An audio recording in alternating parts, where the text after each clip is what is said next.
Now that Arlecchino has been in the game for over a week, I wanted to turn my attention to the next most hyped character on the horizon, and that's Clorinde. In today's video, I wanted to discuss how good and how strong I think she will be upon her release, and I'm going to kind of cross compare her against other, electro characters that we currently have. Quick little disclaimer, this will not be a leak video. I'm not going over her kit at all. Really just kind of theorizing based on what limited information we have and, what limited cutscenes we have seen her in. So let's get into it. Now, we really don't know that much about Clorinde other than the fact that she is an electro character. Now, we can kind of, surmise based on the cutscenes that we have and kind of her lore that she is more than likely going to be a five-star character. And as far as kind of her role in teams, I imagine she's going to be, a five-star DPS. I definitely don't think she'll be a support. She might be a sub DPS, but I really think she screams, five-star DPS. She is this champion duelist. To me, she's basically kind of an executioner. And if you think about, power scales, I feel like an executioner is very much so on the, you know, damage dealer level. Now, again, we don't really know that much about her based on, what we've seen in the story, what we've heard about her from other characters.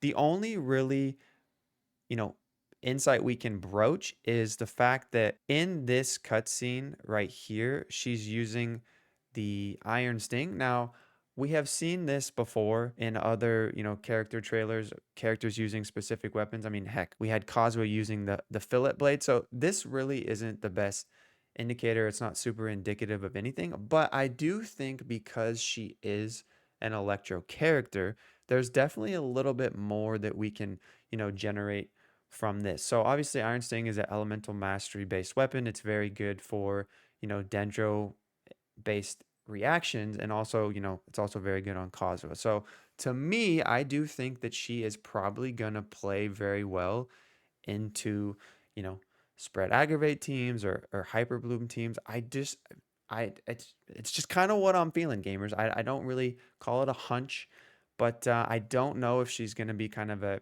a standalone main electro damage dealer. I do think she's going to kind of need Dendro reactions to really pop off. Now, there's absolutely nothing wrong with that. Obviously, Alhaitham, one of the top DPSs in the game, he really thrives off, being paired with Electro, and obviously you really want to have Nahida with him to boost his elemental mastery. I don't think Clorinde's going to scale as drastically on elemental mastery as say, Alhaitham, but I do think she is going to really thrive in, elemental reaction based team comp. So will the Iron Sting be best in slot? I have no idea, but I do think it is a little bit more indicative of how she's going to play than, obviously Kazuha on the Fillet Blade. Now, if we kind of compare her to other electro damage dealers that we have, there really isn't that many, pure electro damage dealers in the game. Obviously, we have Raiden Shogun, but Raiden Shogun at C0, she really has a tremendous amount of support capabilities. Now, obviously, you throw the catch on her, you throw her in a Raiden national team.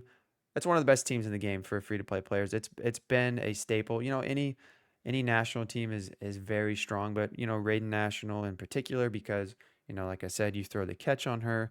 Her burst generates energy for all your team, so you can cycle through Xing Cho, you can cycle through Shang Ling and Bennett's burst, and it's just kind of this never-ending cycle of damage. So at C0, my guess is Clorinde's damage potential will be more than Raiden Shogun because, I imagine she's a newer character. Her multipliers will probably be higher in certain instances. And plus, she is going to be running in, for the most part, spread aggravate or hyper bloom teams. Raiden can obviously do so as well, but, that's really not Raiden's damage that's being maximized there. That's the team's. Whereas I think for Clorinde, I think in the spread aggravate team, she is really going to be doing the bulk of the damage. So I do think at C0, she probably will have more damage potential than Raiden, but Raiden Shogun is Raiden Shogun. Like at C0, she's still one of the best characters in the game. You can use her as an elemental mastery based character. She still gives energy for your entire team. So I'm not saying Clorinde will be better than Raiden. I just think at C0, I do think the damage potential for Clorinde will be higher.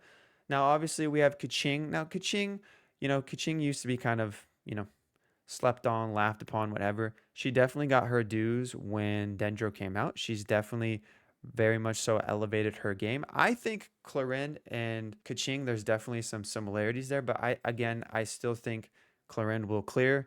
But I do think they're going to be used very similarly and in similar team comps, kind of along the same lines as Sino. Like Sino before, Nahida was released, Sino was definitely kind of not so much utilized or preferred or anything like that, but he's definitely gotten a lot better. I personally really like Sino. If I didn't have such a highly invested Ryan Shogun, I probably would have gone for Sino just because, I really like his aesthetic. I love the ancient Egyptian Anubis vibe, and I think his animations are sweet. But again, I do think Clorinde will be kind of this standalone electro damage dealer. Obviously, Yaimiko, again, Yaimiko upon her release, not really, the most illustrious release. Her overall damage potential as a pure electro DPS was fine. You could pair her with Kujo Sara and Bennett and, maybe Kazuha, and she could do some really serious damage. It ramped up a lot with her constellations, but again, because her totems scaled off elemental mastery, she was a perfect fit for, Dendro based teams. And now that Dendro is a staple in most team comps. Yamiko has definitely, you know, seen her dues. Again, she's more of a sub DPS in Dendro based teams, whereas I think Clorinde will be the main DPS, whereas the, spread, aggravate, and hyperbloom supplemental damage will be just that. It'll be supplemental. So, all in all, I do think Clorinde will be a very strong character. I just don't see her as like this unga bunga pure electro DPS. I really don't. I don't see it. And I know I mentioned the Iron Sting might be kind of a sleuth or a fake. I do think it is a little bit more indicative of how she's going to play out, how she's going to function. But yeah, that's pretty much it. Me personally, I will not be going for her. I know she looks amazing. The cuts she's been in, she looks phenomenal. Obviously, her character's design is flawless. But again, I've just invested so much into my Raiden Shogun, and I'm not really looking for another electro damage dealer. But comment down below. Are you going for her? How do you think she's going to function? Do you think she's going to be a main DPS? Do you think she's going to be a sub DPS? I'm genuinely curious to get y'all's thoughts. But again, I appreciate y'all so much. And yeah, I think she's going to be a really strong character. I don't know, obviously, how she's going to compare to Arlecchino. Obviously, Arlecchino being a pyro based character, she does have the ability to, vape, which is a very strong reaction. Obviously, spread aggravate and hyperbloom is as well, but damage per screenshot, obviously, vape has much more potential there. So it's really hard to, cross compare those two because we have no idea what Clarin's kit and multipliers are, officially talking about. But that's pretty much it, gamers. I hope you enjoyed this video, and I will catch you guys in the next one. Peace.